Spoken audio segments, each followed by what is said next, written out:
US President Donald Trump has captured the ousted president of Venezuela, Nicolas Maduro.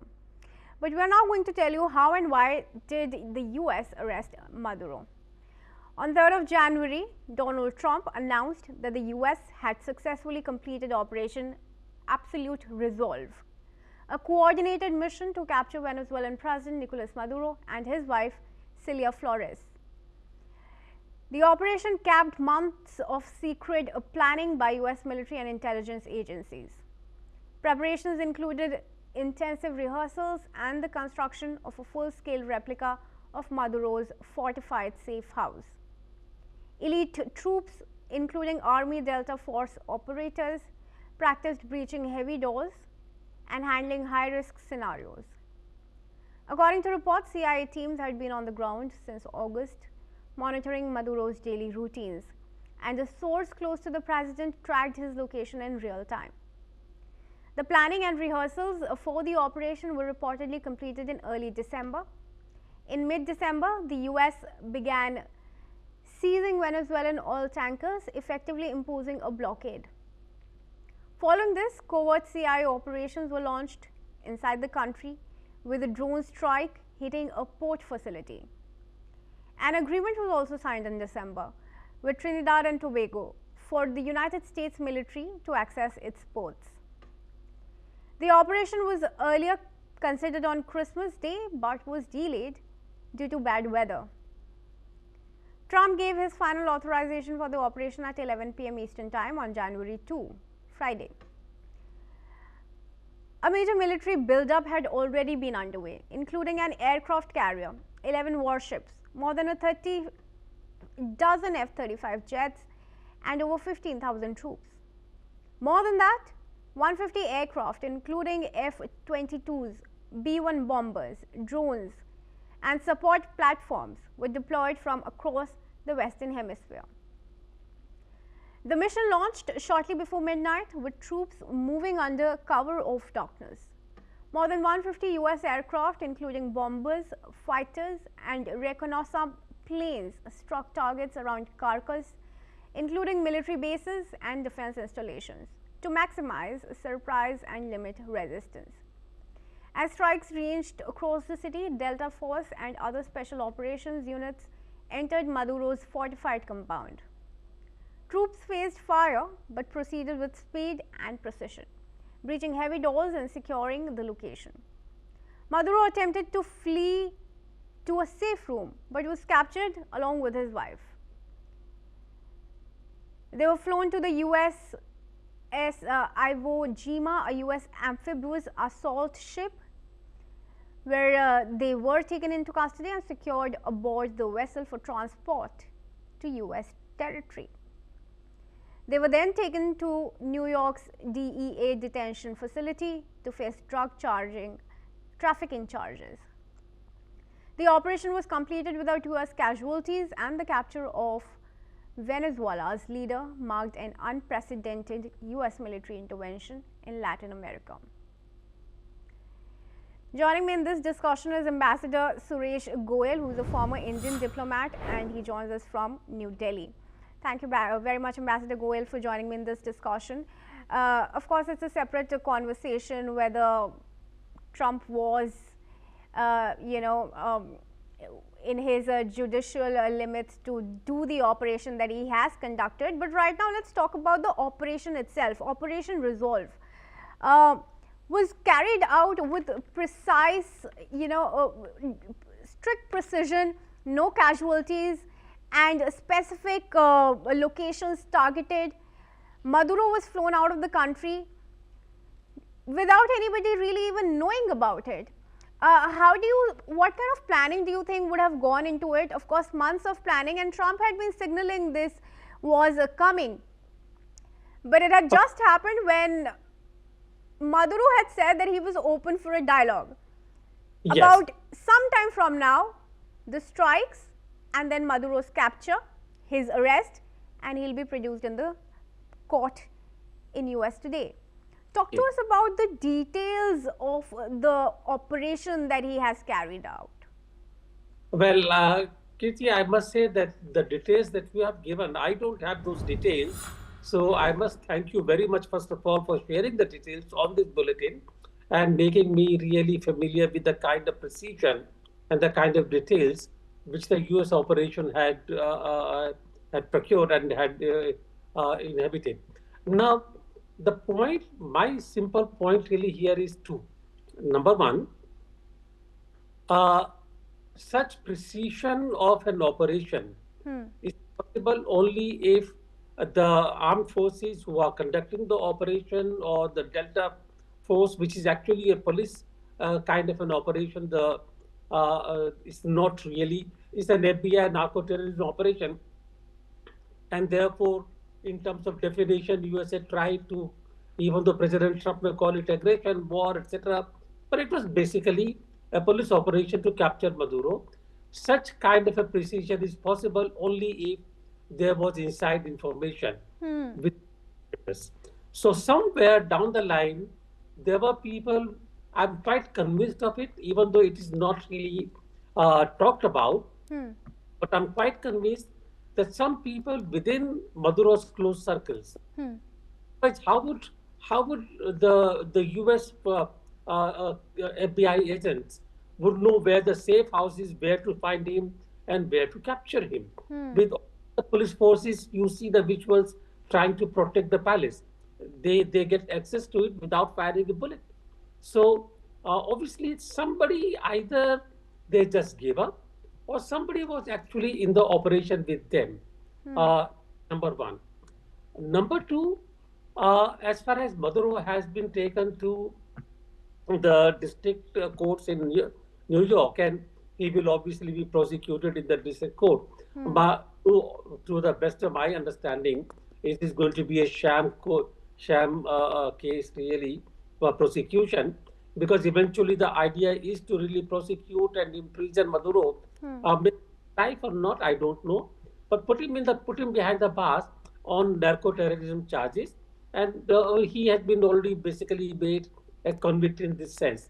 So that I think will be a sham trial. Ultimately, he will be behind the bars, just like what happened to the Panamanian president or Honduras president.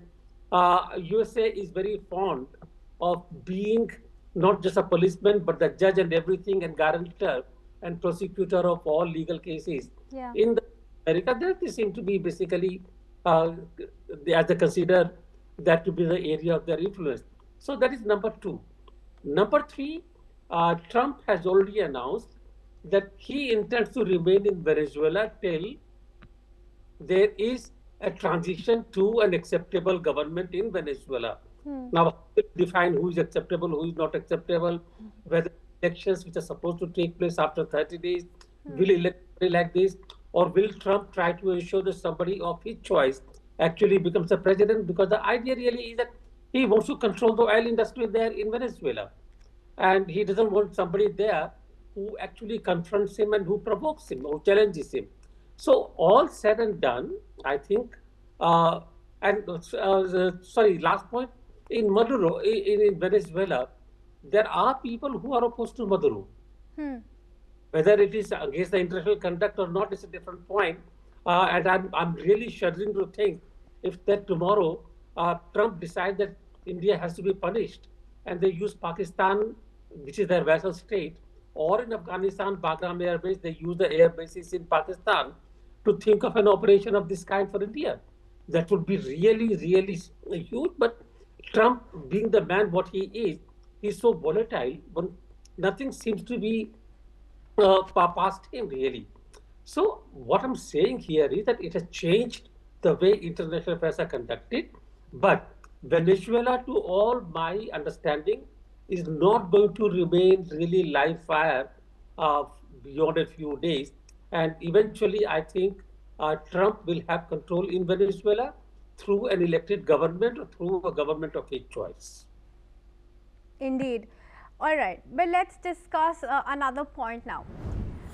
We've been showing to our viewers on the map the route that was taken to flee Maduro, to take him from Venezuela to the US. I request my team to put that back on the screens, please. This map on our screens, viewers, is showing the route which the US forces took to take Maduro from Venezuela to the US, and of course, they've taken the oceanic routes.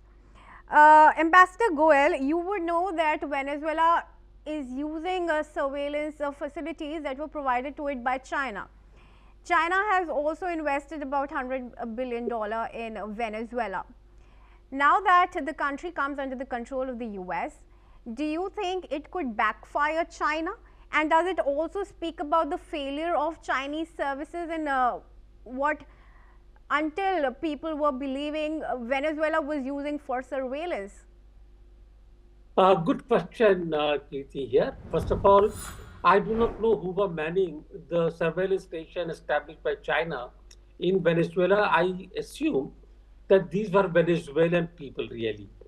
And I've already said that there was inside information, and there were people within the close circle who probably were sharing information with the USA or who were actually working with the USA. And therefore, again, surprisingly, if the surveillance station is not able to even give information about the American helicopters and the planes coming into Venezuela, either it's a failure of the equipment or it's a failure of the people. I will not go beyond that for the time being. As far as your other question is concerned about, sorry, what was your first question? My apologies. I wanted to ask you about the Chinese, assistance and help to Venezuela. Up until now, it was helping Venezuela with surveillance facilities as well. So clearly that failed because Maduro did not see this coming. There were, who knows, sleuths or infiltrators in his own safe houses or in his closed chambers. He was picked up from his own house in the manner that he was. Look, China was benefiting from the Venezuelan oil supplies. I'm told that Venezuela was being paid in yuan for the oil it supplied to China. So in a sense, China was benefiting not only from the supply, but also by basically converting their own yuan into the trade currency, international trade currency. China is guided purely by its interests in the region. And here, in case of Venezuela, it seems to be oil. Therefore, all I would say here is China probably will wait for the situation to evolve.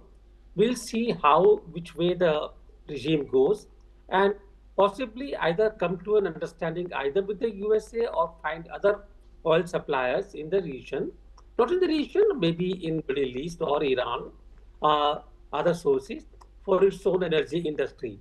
I don't think China is going to lose its sleep over Venezuela beyond a few days.